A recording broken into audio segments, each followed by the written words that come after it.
I'm inviting my black maid to the party. Let her see how her betters live. Richard Whitmore III, Millionaire, Newport Beach, says this Friday morning. Tomorrow, summer gala at his $43 million mansion. 300 wealthy families. He calls in Maggie Anderson, black woman. 5 years cleaning his toilets. $19.50 monthly. Tomorrow, 4 p.m. Wear whatever thrift store dress you own. I want my friends to see the difference between people who built empires and people like you who scrub floors. You'll stand there while everyone stares, then leave. That's the joke, watching you pretend you belong where you never will. Saturday, 4 p.m. Maggie walks through those doors. She's not wearing thrift store. She's dressed like absolute royalty, a queen. Every millionaire turns to look. Conversations stop. The entire room falls silent. Stunned. In the next 12 minutes, everything Richard Whitmore built collapses. You have to see this. Subscribe now. Because when she walks in, 60 millionaires learn the most expensive lesson of their lives. Never humiliate someone who's been quietly preparing to destroy you. Maggie Anderson's life has a rhythm. Wake 5:30 a.m. Make breakfast for Emma, her 12-year-old daughter. Drive 31 minutes from their Santa Ana apartment to Newport Beach. Arrive at Whitmore Mansion by 8. Clean, cook, fold laundry, leave by 5. Drive home, help Emma with homework, sleep, repeat. 5 years, $1,950 monthly, cash in an envelope, no benefits, no sick days, no contract beyond one page signed January 2019 saying independent contractor and nothing else. She's a black woman cleaning a white millionaire's house in a neighborhood where the only other black people wear uniforms like hers. Gardeners, drivers, nannies, always working, never guests. Richard Whitmore's mansion, $43 million of marble and glass, 6 bedrooms, 8 bathrooms. Maggie scrubs every inch. She knows which bathroom his teenage son uses because she cleans up after him. She knows when Whitmore comes home drunk because she cleans vomit off imported Italian tile. She also knows what they say when they think she can't hear. You people! Dozens of times. From Whitmore, from his wife, from dinner guests who don't bother lowering voices when she's serving drinks. You people don't understand what it takes to build real wealth. You people should be grateful for opportunities like this. She's heard worse. Comments about her hair, her skin. Once, Whitmore's wife told a friend while Maggie folded laundry 10 feet away, I don't know why they all have so many children they can't afford. They, them, those people.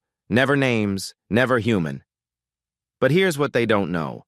Maggie has been documenting everything. October 2023. She starts recording.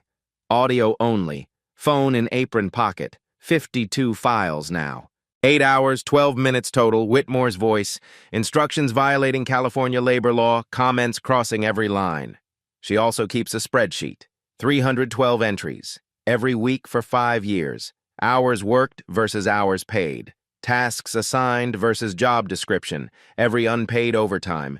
Every time Whitmore refused proper payment. California minimum wage for domestic workers, 2024. $17.50 per hour.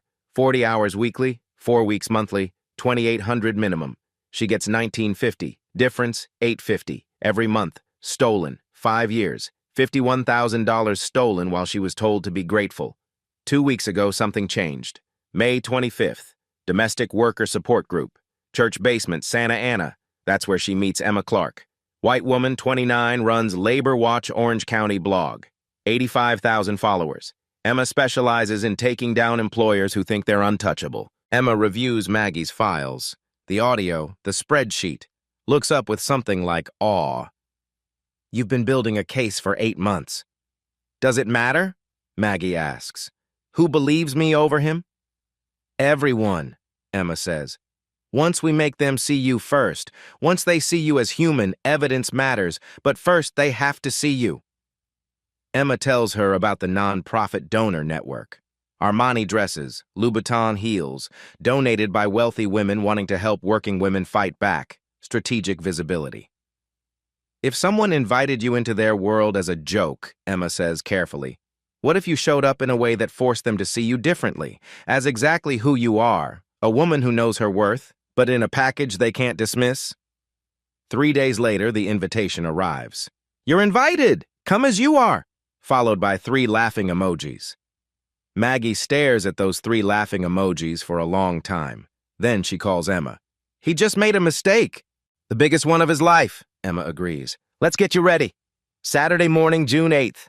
Emma Clark arrives at Maggie's apartment at 9 a.m. with 3 volunteers, all women who understand what's about to happen. The Armani dress hangs on the bedroom door. Black label, size 6, $8,200 retail. Simple cut, no drama, just quality that speaks for itself. Emma unzips the garment bag. This was donated by a tech executive's wife. She said she wanted it to help someone who needed armor. "It's just a dress," Maggie says. "No, it's a statement. It says, I belong anywhere I choose. When you walk in wearing this, every assumption shatters. That's when they see you." The makeup artist, Filipino woman named Rosa, does Maggie's face. Foundation matching her skin perfectly, subtle eyeshadow, lipstick the color of quiet confidence. Nothing costume, just Maggie, enhanced. The hairstylist, black woman named Keisha, works on Maggie's hair. Natural texture, professional, beautiful, no straightening, no hiding. "You're gorgeous," Keisha says. "Anyone ever tell you that?" Maggie shakes her head. "Not in 5 years. Then they're blind." 2 p.m. Maggie tries on the dress. The silk is cool, the fit perfect. She sees someone she recognizes and someone she doesn't. The woman in the mirror looks like she belongs in boardrooms, in galas, in rooms where decisions get made. "How do you feel?" Emma asks. "Scared." "Good. That means it matters. When you walk in, remember, you were invited. You're not crashing. Walk like you have every right to be there, because you do." Emma hands her a clutch purse. Inside, phone with 52 audio files queued, Excel spreadsheet, attorney Sarah Bennett's number on speed dial. This entrance isn't the end, it's the beginning. 3:30 p.m. They leave for Newport Beach. Emma drives. Maggie sits in the passenger seat, hands folded. What if they just laugh anyway? Then they laugh. But people like Whitmore are used to poor people looking poor. Used to black women looking like what they expect. The uniform, the humble appearance. That's comfortable. That's what makes them feel secure.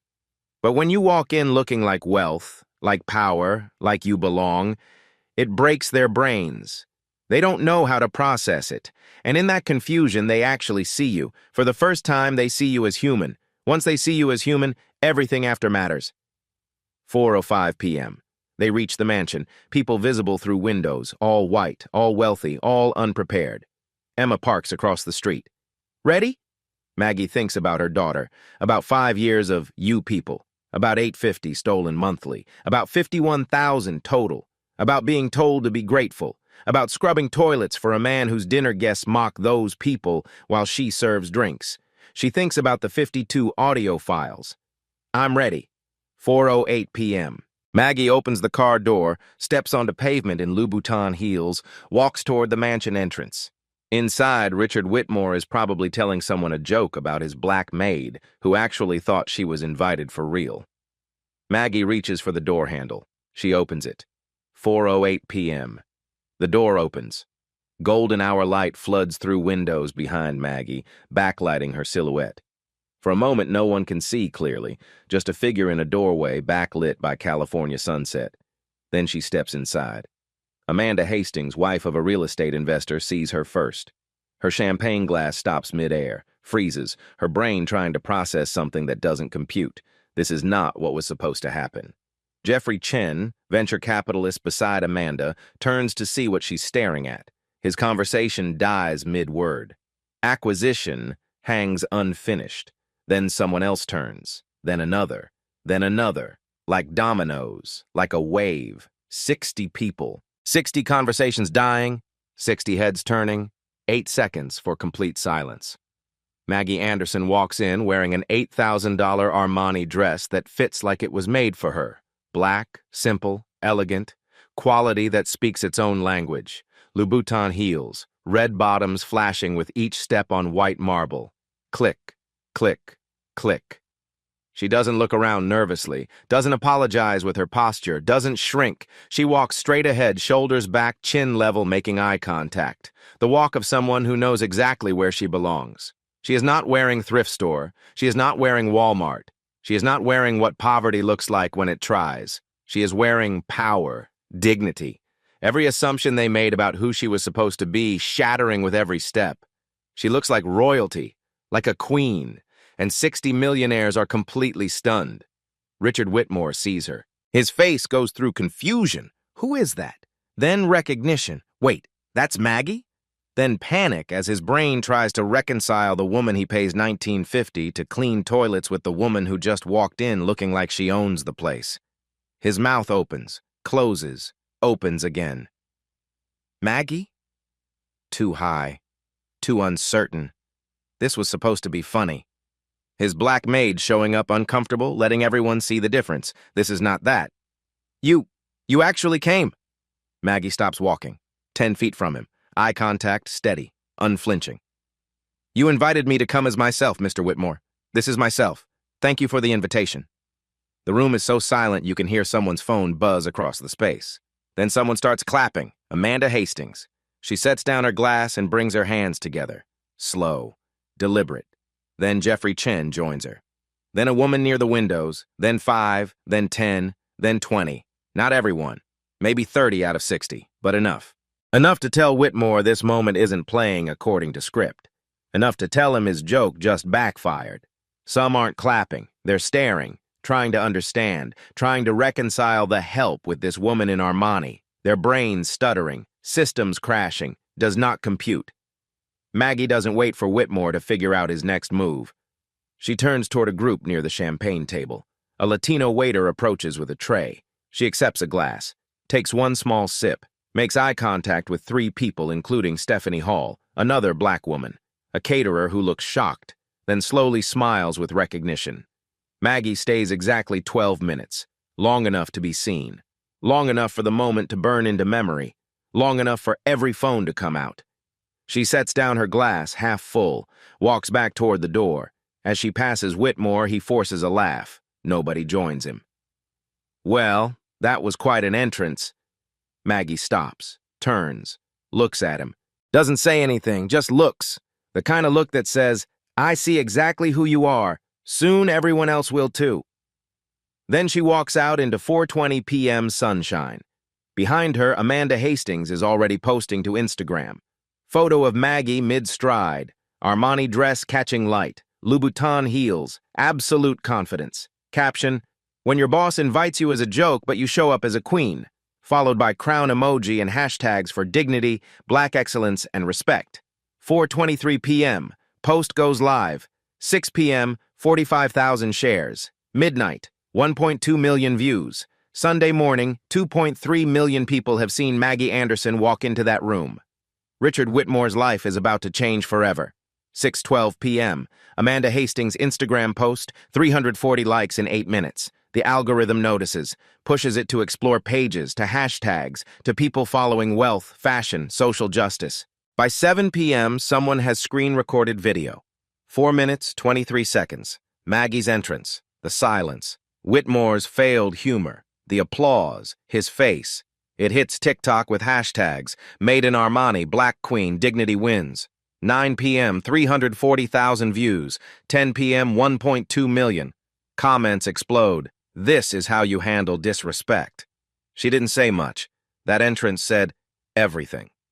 The way every person had to recalibrate their assumptions. Black excellence on full display. She said, you thought this was a joke? Watch me turn it into a statement. The silence, that's power. But here's what changes everything.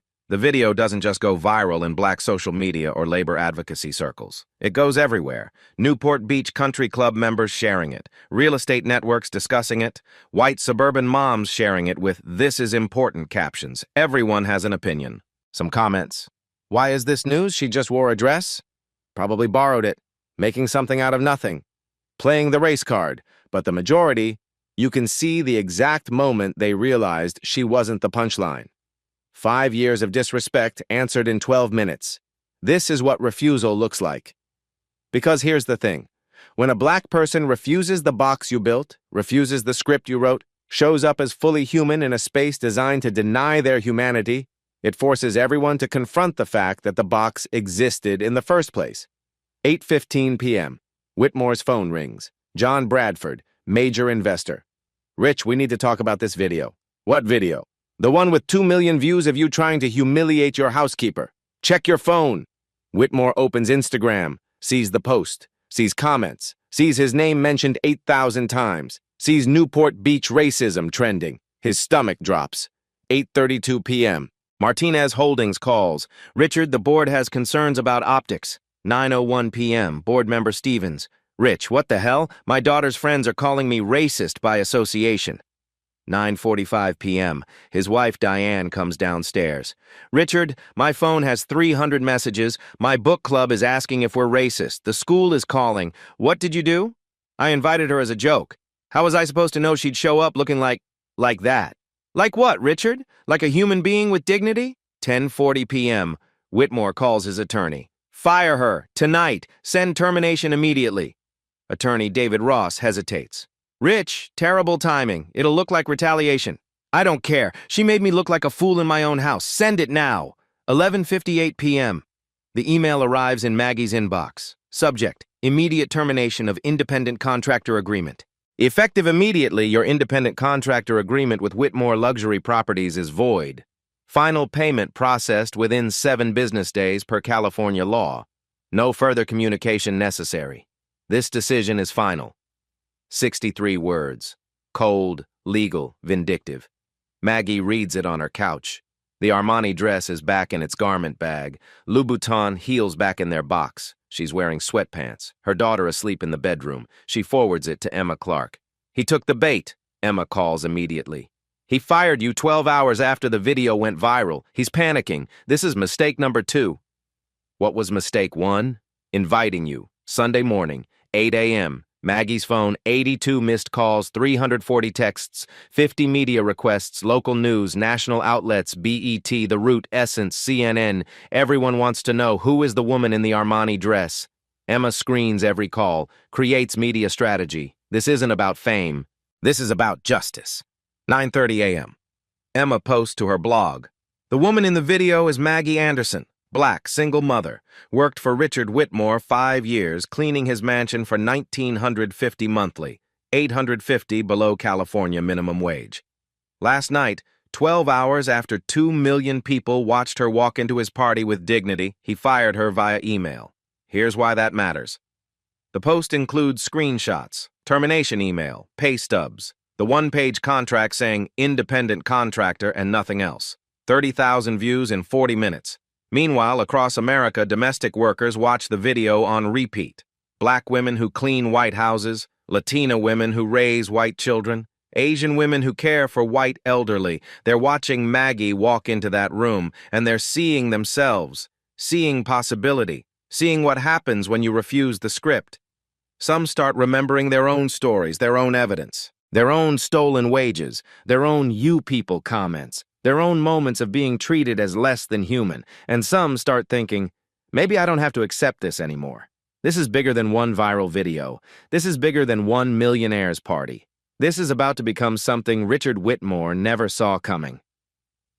Monday, June 10th, 10 a.m., Santa Ana Community Center. 43 people, 6 cameras, 15 reporters. This is not typical Monday morning. Maggie enters. Not Armani today. Black pants, white blouse, hair in professional bun, no makeup. The contrast is deliberate. Saturday was visibility. Today is credibility.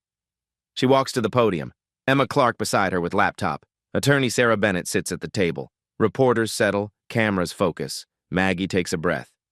Saturday night, you saw a photograph, a video, a black woman in an expensive dress walking into a white millionaire's party. You saw a moment. What you didn't see. 8 months of preparation, 5 years of being treated as less than human. The systematic exploitation that made that moment necessary. Pause. Complete silence. Every recorder running. I have 52 audio recordings, 8 hours, 12 minutes total. Mr. Whitmore's voice, instructions, comments, things he thought didn't matter because I was just the help. All documented, time-stamped, saved. Emma clicks the laptop. Audio file number 1 appears. October 14th, 2023, 2:34 p.m. Maggie presses play. Whitmore's voice fills the room. I don't pay you to think, Maggie. I pay you to clean. If you can't follow simple instructions, where else would someone like you even work? You people need to be grateful for what you get. You people. The phrase hangs like smoke. Reporters shift, cameras rolling. Someone mouths, "Damn." Maggie stops the recording. That's one of 52. They get worse. Next slide. Excel spreadsheet. 312 rows. I kept records every week for 5 years. Hours worked versus hours paid. California minimum wage, 2024, $17.50 per hour. 40 hours weekly, $2,800 monthly. I received $19.50, difference, $8.50, 60 months, $51,000 stolen from one black woman told she should be grateful. The spreadsheet scrolls, week after week. Same pattern, same theft. Sarah Bennett stands. We have bank records. Tax documents showing Mr. Whitmore claimed household employee expenses that don't match actual payments. 6 other former employees with similar stories, similar evidence. This isn't one disgruntled worker. This is systematic exploitation spanning 8 years. A reporter raises her hand. "Miss Anderson, why now? Why not report before?" Maggie looks at her. "Because reporting requires being seen. People like me are invisible until we decide not to be. The dress Saturday wasn't about fashion. It was about forcing people to see me as human before I showed evidence. Because evidence alone doesn't matter if you don't see us as people first." Emma clicks. 6 photographs. 6 women, 3 black, 2 Latina, 1 white with Eastern European accent. 6 complaints filed with California Labor Commissioner. Same employer, same pattern, wage theft, dehumanizing treatment, illegal classification. 4 of these 6 are women of color. The 2 white women, both immigrants with accents. Mr. Whitmore has a type. He targets the most vulnerable, the ones he thinks can't fight back. The press conference runs 43 minutes. By 11:05, clips are playing on every news channel. The audio of Whitmore saying, "You people." The spreadsheet showing 51,000 stolen. The 6 faces. The narrative has shifted. This isn't just viral moment. This is documentation, evidence, a legal case with teeth. But Richard Whitmore won't take this lying down. By 2 p.m., his attorneys have drafted their response. The real fight is beginning. Emma Clark's blog publishes Tuesday, 6 a.m. The Whitmore Files, Part 1, The Pattern of Exploitation. 3 hours, 120,000 reads. Comments flooding faster than moderation can handle. This is Pulitzer-level journalism. Why isn't mainstream media covering this detail? I worked for a family like this. Same thing. The Post is methodical, surgical, devastating. Stephanie Hall, 33, black woman, housekeeper, 2018 to 2020. On camera, face visible. Same thing. Cash payments below minimum wage. No overtime, no benefits. When I asked about health insurance, he laughed. "Health insurance? You should be grateful I'm paying you at all. You know how many black women would take this job?" Those exact words. March 14th, 2019. I have it recorded. Gloria Martinez, 45, Latina, 2015 to 2018. He called us the help to our faces as insult.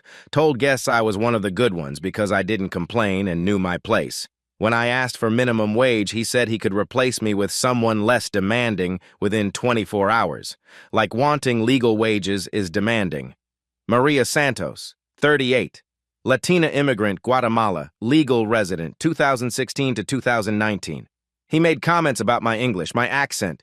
Told me if I reported anything, he had connections with immigration and could make my life very difficult. I'm legal, 12 years, but he used my fear anyway. 3 more women. 2 black, 1 white immigrant from Moldova. Pattern identical.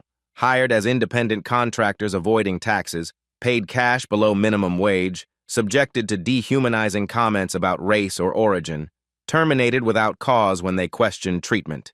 6 women. $288,000 stolen over 8 years. Average per victim, $48,000. Maggie's bank deposits, 18 months, 1950, 1950, 1950. Same amount. Clockwork. Cash deposits, same Chase branch. But Emma includes comparison data. White housekeepers in Newport Beach with similar responsibilities average $3,200 monthly. The gap isn't just minimum wage, it's about who gets paid market rate and who gets paid whatever their employer decides. California law, 2024, $17.50 per hour. 40 hours weekly, $2,800 minimum monthly. Maggie received $19.50. Shortfall, $850, 60 months, $51,000 stolen while told to be grateful. The spreadsheet shows systematic hour manipulation. Week 43, worked 52 hours, paid for 30. Week 44, 48 hours paid for 32. The independent contractor label gave Whitmore permission to avoid overtime, avoid benefits, avoid accountability, and permission to target women he assumed wouldn't fight back. Women needing money too badly. Women not speaking English as first language. Black or brown women in white neighborhoods. Women with children depending on them. Women taught their entire lives that people like them should be grateful for crumbs.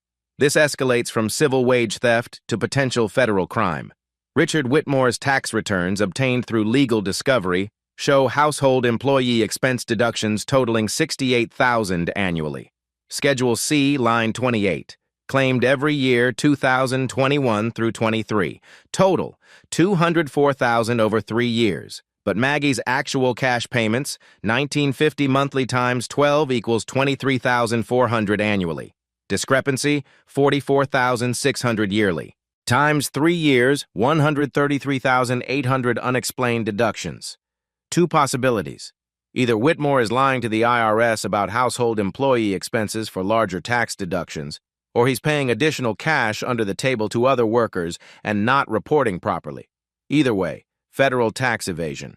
Either way, serious penalties, including potential prison time. Emma's analysis is careful. She doesn't accuse. She presents numbers, asks questions, lets readers and federal authorities draw conclusions. 34 pages of email screenshots, internal communications, group texts with country club members, messages revealing not just financial exploitation but deep racial contempt. Email March 15, 2022. Whitmore to group chat Weekend Warriors, his golf buddies. Subject, LOL. Told Maggie to use vinegar on marble countertops. She actually did it. Whole thing stained. Had to pay $3,000 to refinish. These people will believe anything. Good help is hard to find, but cheap help is easier. Followed by laughing emoji. These people appears 17 times across 34 pages. Another June 2023 discussing dinner party. Make sure Maggie wears the uniform I bought. White apron, black dress. Very traditional, very Gone with the Wind. My mother-in-law loves that look. Makes her nostalgic. Followed by laughing emoji. The Gone with the Wind reference, a film glorifying slavery, is not subtle. Another September 2023. The new one started today. Guatemala or El Salvador or wherever. Barely speaks English. Perfect. Less backtalk, less demands. These immigrant women work harder. They know what they have to lose. Another discussing Stephanie Hall after she quit.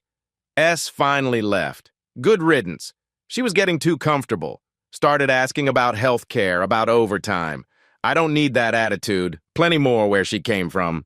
34 pages. Some coded, some explicit. All revealing a worldview where black and brown domestic workers exist as permanent underclass, expected to be grateful, silent, to know their place, to accept whatever treatment and payment employers decide. Emma's comment at section end. This is who he is when he thinks no one's watching. This is what he says about women who clean his house, prepare his food, care for his children. This is the contempt that made Saturday's joke possible. The dress didn't create the conflict. The conflict was already there. The dress just made it visible. Emma follows the money, revealing something deeper than wage theft. Whitmore's cleaning supply vendor Pristine Services, LLC. Monthly charges, $340. Retail cost, same supplies at commercial rates, $230 monthly. Difference, $110 monthly. 5 years, $6,600. Small in isolation. But Emma digs deeper. Pristine Services LLC Incorporation documents, Delaware. Registered agent Gregory Schneider, Whitmore's personal accountant. 12 years. The supplies aren't from an independent vendor. They're from a company controlled by Whitmore's own accountant. The overcharge stays in the network. Kickback scheme disguised as business expense. Emma identifies 11 other vendors with similar patterns. Landscaping, pool maintenance, window washing, all incorporated Delaware, all with ownership ties to Whitmore or associates, all charging above market, all deducted as business expenses on corporate returns. The pattern suggests sophisticated money movement designed to reduce taxable income while enriching connected parties. This isn't just wage theft, this is shell game with multiple companies, accounts, and ways of hiding income and evading taxes. White-collar crime, the kind happening in boardrooms and country clubs. Hard to prove without someone inside or someone willing to dig through years of financial records. Blog post ends, More evidence coming. Investigation ongoing. If you worked for Richard Whitmore or Whitmore Luxury Properties and experienced similar treatment, especially if you're a woman of color or immigrant, contact us through the secure link. Your story matters. Your evidence matters. You matter. There are more of us than them. Noon, Tuesday, 260,000 views. 5 p.m., 400,000 comments. 38,000 climbing. Local news picks it up. National outlets call. The story metastasizes beyond viral video, beyond one woman in a dress, beyond one party. Wednesday, 10 a.m., Emma receives certified mail. 8 pages, legal letterhead, Whitmore and Associates LLP, cease and desist. Your client has engaged in systematic defamatory campaign designed to destroy our client's reputation through false and misleading information with racial animus and malicious intent. Unless all content is removed within 48 hours, we will file suit seeking damages exceeding $5 million. Furthermore, we will pursue criminal charges for theft of proprietary communications, harassment, and conspiracy. This is your final warning. Emma reads twice, looks across the coffee shop table at Maggie. They added racial animus. They're flipping this, making you the racist for calling out his racism. Classic Darvo. Deny, attack, reverse victim, and offender. What do? We don't blink. The moment we blink, they win. Ready for this to get worse before better?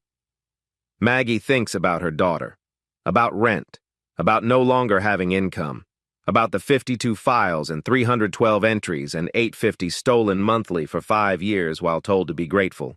I'm ready. She's not ready. Not really, because she has no idea what's coming next. The DDoS attack starts Friday, 3 p.m. Emma's blog goes dark. Thousands of requests per second flooding the server. 11 hours offline. 4:30 p.m. Her hosting provider calls, voice nervous. Emma, we're getting pressure. Legal, financial, we can't say from where, but it's significant. We don't have resources to fight this. You might want to move to a more robust platform. Translation? We're being threatened. You're on your own. Emma spends Friday night migrating to an encrypted server in Iceland. $850 monthly, money she doesn't have. But the alternative is silence. The blog returns Saturday morning, but intimidation doesn't stop. Saturday, 2:14 a.m. Maggie's asleep when knocking starts. 4 minutes continuous, loud enough to wake Emma, to wake Mrs. Chen across the hall. Maggie looks through peephole, man in dark jacket. No uniform, no ID. No reason to be there at 2 a.m. except one. She doesn't open the door. Calls Mrs. Chen instead. Can you turn on your porch light? Mrs. Chen's light flicks on. The man looks toward it, hesitates, walks away quickly. Sunday morning, police report. Officer Rodriguez takes her statement seriously. Writes, probable intimidation tactic targeting woman of color in high-profile employment dispute. Unable to identify suspect. Recommend increased vigilance. Case number 2024-0856, but intimidation spreads. Maria Santos, witness 4, calls Emma Saturday afternoon, voice shaking. Someone called my daughter's school, said I was illegal, said they'd report me to ICE. I'm a citizen, 12 years. But they scared my daughter. She came home asking if we're being deported. She's 8. I have 3 kids. I can't risk this. I'm so sorry. Click. Dial tone. One witness down. Fear working exactly as designed. Monday afternoon, Maggie's daughter comes home crying, won't talk. Goes to her room, door closes. Lock clicks. 20 minutes later, Maggie knocks. Baby, can I come in? Sophia's dad works with Mr. Whitmore. Maggie's stomach drops. She said you're trying to steal from a good man.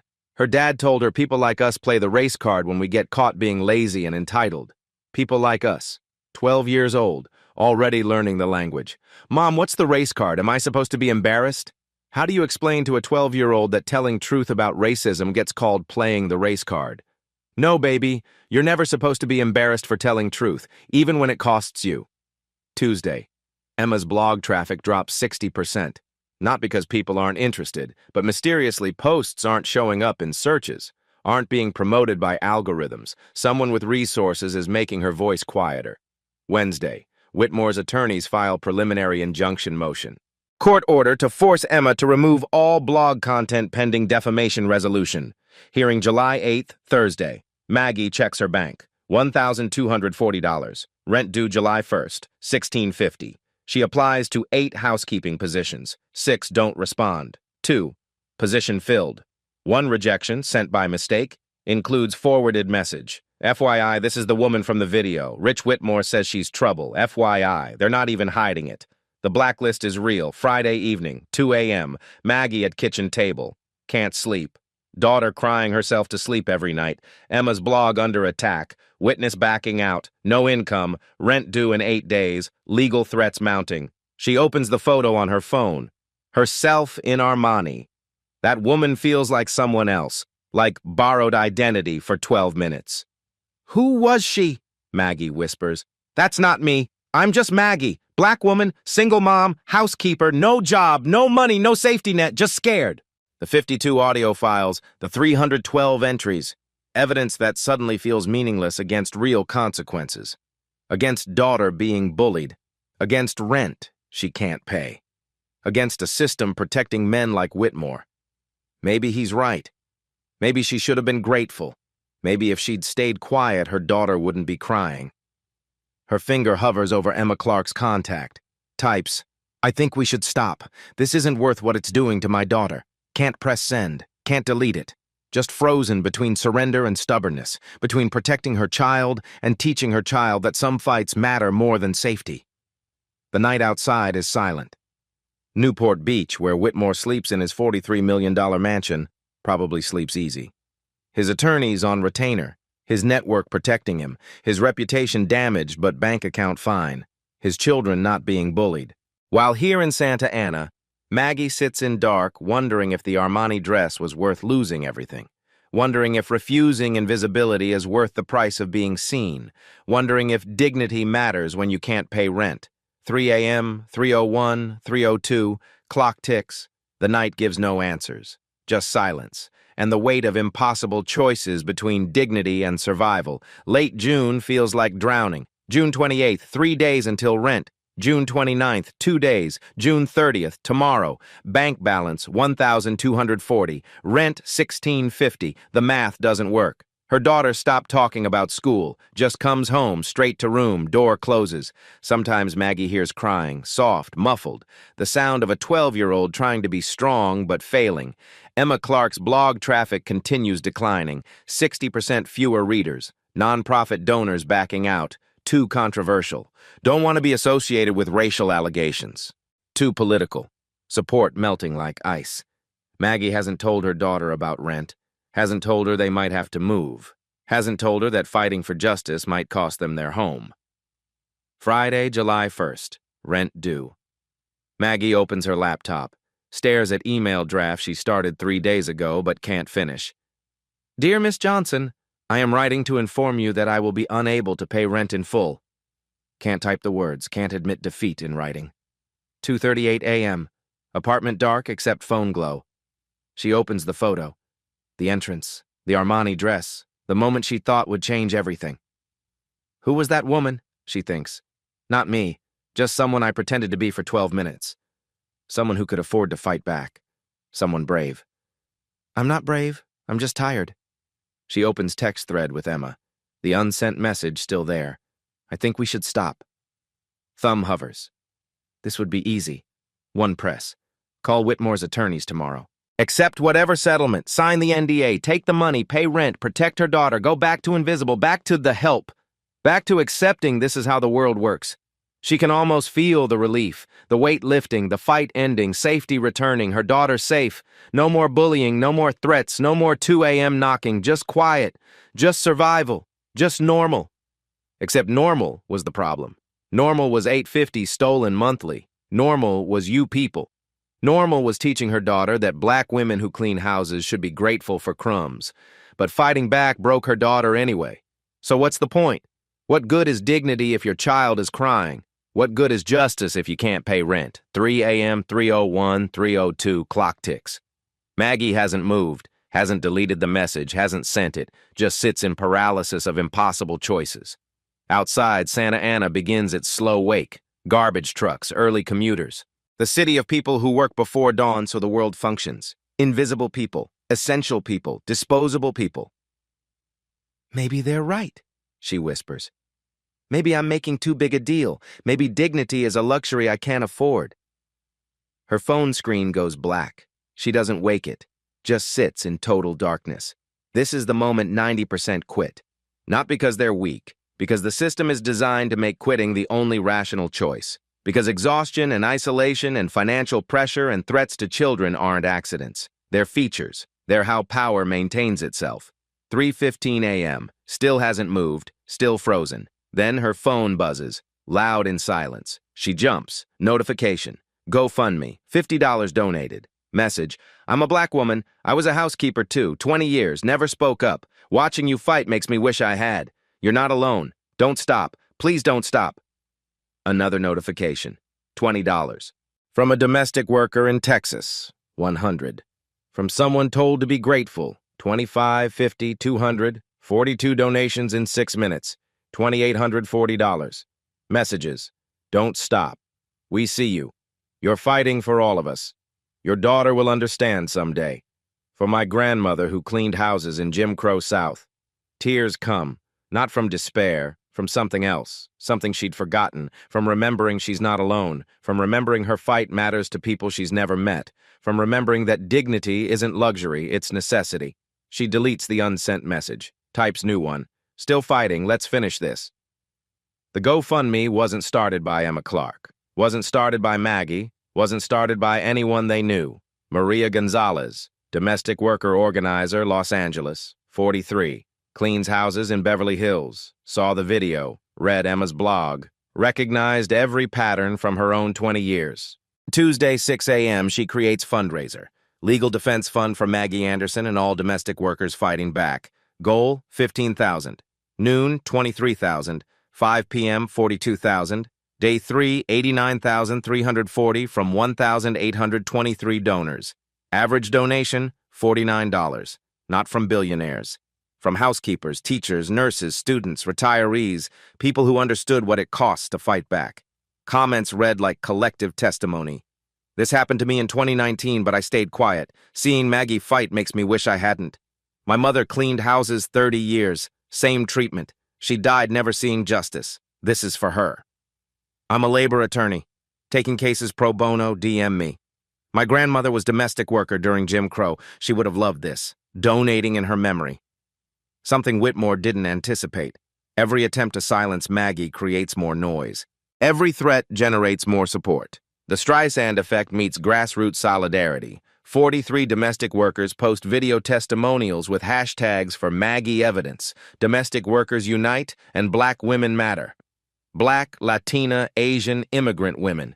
Each echoing patterns. Wage theft, dehumanization, exploitation, retaliation, being told to be grateful. The problem is bigger than one millionaire. It's systemic, and Maggie's fight is making it visible. June 20th, 2:15 p.m. Unknown number calls Maggie. Miss Anderson, Sarah Bennett, labor attorney, 18 years specializing in employment discrimination and wage theft. I've been following your situation. I'd like to represent you. Pro bono. This case is bigger than one employer. This is about precedent, about protecting an entire class of vulnerable workers, especially women of color, and I believe we can win. Emma's nonprofit, losing donors 2 weeks ago, suddenly receives funding influx. $43,000 in 1 week. From unions, from racial justice organizations, from women's rights groups, from people recognizing landmark potential. NBC LA runs 6 p.m. segment. In Newport Beach, a Black housekeeper's fight for dignity has become a national movement. Tonight, we examine how one woman in an Armani dress sparked conversation about invisible labor, wage theft, racial exploitation, and who gets justice in America. The story is no longer containable. It's metastasized. It's become a symbol, a movement, and symbols don't die quietly. But while community rallies, something else happens behind the scenes. Los Angeles, IRS office. Analyst Karen White opens manila envelope. No return address. Postmarked Newport Beach. Inside, 80 pages, tax returns, bank statements, vendor contracts, all related to Richard Whitmore III, all showing significant discrepancies. Anonymous. By page 12, she picks up her phone. Sir, I think we need to open an investigation. June 28th, 9:15 a.m. Richard Whitmore sits in his home office. Morning coffee, Wall Street Journal, phone rings. Gregory Schneider, his accountant, 12 years. Rich, we have a problem. IRS audit notice. Whitmore sets down coffee. For what? Last 3 years. Letter 3,592. They're examining personal and corporate returns. all household employee deductions, all vendor payments, all independent contractor classifications. Based on what? Says, based on information received. Someone tipped them off, someone with access to internal records, someone close. Whitmore's mind races. Emma Clark? No, she's a blogger, doesn't have his tax returns. Maggie? No, housekeeper, never had office access. Who else? What kind of documentation? Gregory's voice tightens. 80 pages, tax returns, bank statements, vendor contracts, corporate filings, documents showing discrepancies between what you claimed and actually paid. Someone compiled a comprehensive package. Anonymous to IRS, call ends. Whitmore stares at phone. Someone inside, someone with access, someone who decided exposure was worth the cost. That afternoon, consequences cascade. 3 p.m., John Bradford. Termination notice, Harbor Point Development, $6.3 million. Due to reputational concerns and pending federal investigation, exercising termination clause immediately. 3:40 p.m., Martinez Holdings, $8 million, same message. 4:15 p.m., third investor. More millions evaporating. End of Friday, $18 million in contracts terminated. Not because of viral video, because IRS audit means serious, means federal, means criminal potential, means investors can't afford association risk. August 5th. California Department of Labor Standards Enforcement issues subpoena. Richard Whitmore ordered to appear before Commissioner Linda Rodriguez. August 22nd, 10 a.m. Case OC 2024, 6633. Open to media and public. Whitmore's board calls emergency meeting. Viral video. 6 accusers. Federal audit. State subpoena. GoFundMe at 90,000. National media. Company reputation in free fall. They don't fire him yet. But message is clear. Resolve this immediately or we'll remove you. Meanwhile, Gregory Schneider receives his own call. Federal prosecutors, Tuesday afternoon. Mr. Schneider, we'd like to discuss your professional relationship with Richard Whitmore. Specifically, what you knew about household employee classification, when you knew it, and whether you'd be interested in cooperation agreement. Cooperation agreement. Prosecutor language for, tell us everything, we'll grant immunity. Gregory thinks about 12 years with Whitmore. About instructions to classify workers in questionable ways. About corners he was told to cut. About objections dismissed. About the time in 2021 when Whitmore humiliated him at partner dinner, called him incompetent at basic math when Gregory questioned a deduction. About the emails he saved, instructions documented, paper trail kept because some part always knew this day might come. I need time to think. Until Monday morning, hearing is Thursday. After hearing, immunity offer expires. Gregory looks at his calendar. August 22nd, 4 days. He opens encrypted backup drive. 12 years of documentation, every questionable instruction, every objection raised. Every time Whitmore told him to do something Gregory knew violated law or ethics. He starts thinking about which files prosecutors will want. At her Santa Ana apartment, Maggie doesn't know about IRS investigation, doesn't know about federal audit, doesn't know about Gregory's decision point. She just knows rent is somehow paid, GoFundMe came through, daughter sleeping slightly better, and attorney Sarah Bennett says hearing is 3 weeks away. Prepare yourself, Sarah says. This will be public. Media will be there. His attorneys will try to discredit you. Won't be easy. But Maggie, we have evidence. We have law on our side. And now, apparently, IRS is interested too. Things are about to get very interesting for Mr. Whitmore. What should I wear? Sarah pauses, smiles. You know what? Wear the same dress. The Armani. Make it full circle.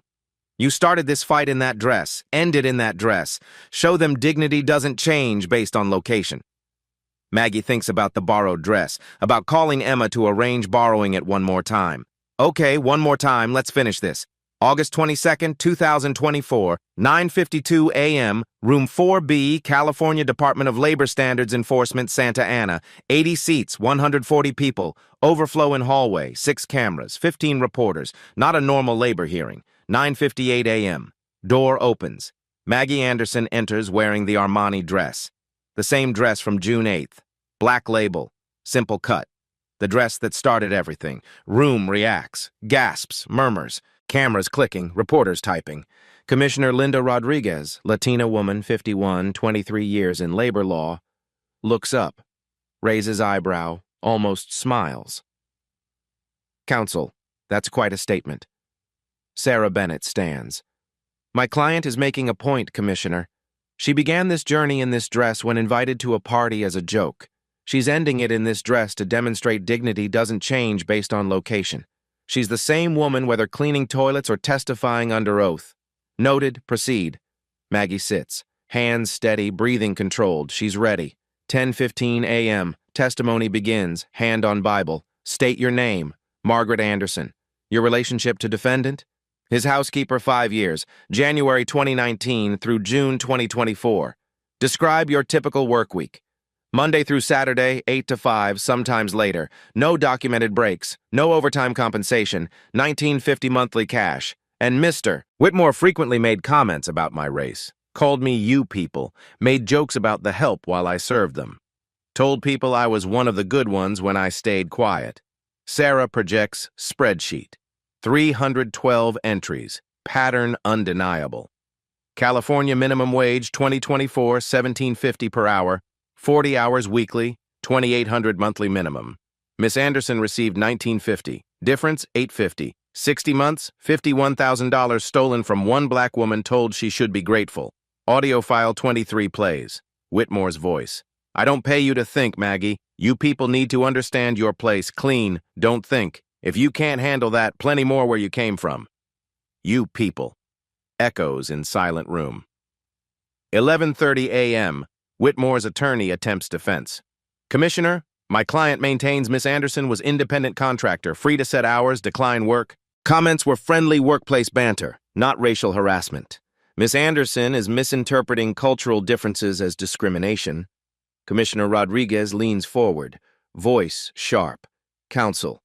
Did Miss Anderson control her work schedule? She could decline. Did she? In 5 years, did she ever decline work without consequence? Hesitation. Not to my knowledge. Did she provide own tools, set rates, work for multiple clients?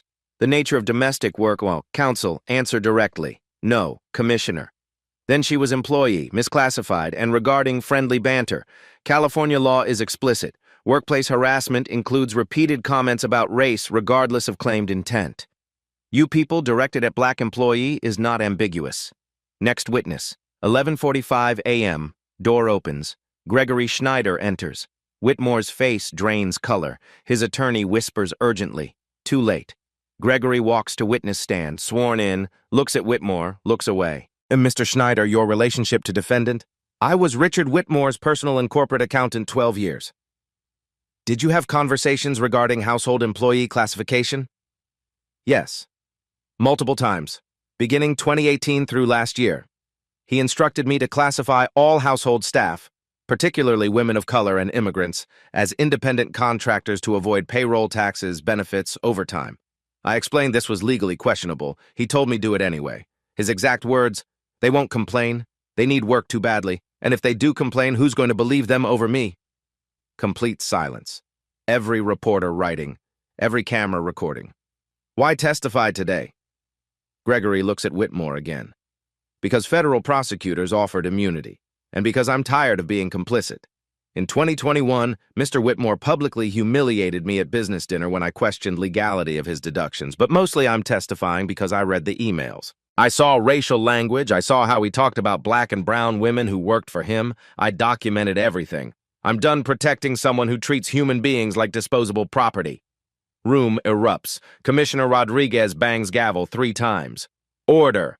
1:45 p.m. Commissioner delivers findings. Based on sworn testimony, documentary evidence, audio recordings, and financial records, this commission finds clear, willful, systematic violations of California Labor Code sections 1194, 1198, and 1199. Employee misclassification, systematic wage theft, hostile work environment with racial harassment, retaliation, pattern of exploitation across multiple victims, with evidence suggesting targeting of women of color and immigrants. This matter is referred to California Attorney General for criminal review. Civil penalties preliminary, $120,000. Parties ordered to enter settlement negotiations within 30 days. Hearing adjourned. Gavel down. 2:45 p.m. Maggie steps outside into sunshine. 140 people erupt in applause. Media surrounds her. One reporter. Miss Anderson, how does it feel?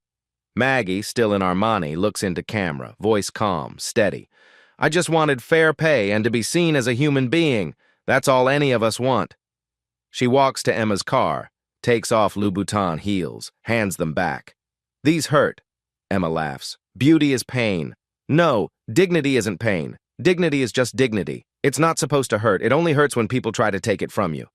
September 30th, settlement signed, $340,000 total, back wages $51,000, compensatory damages $180,000, civil penalties $89,000, attorney fees $20,000, but money isn't the point.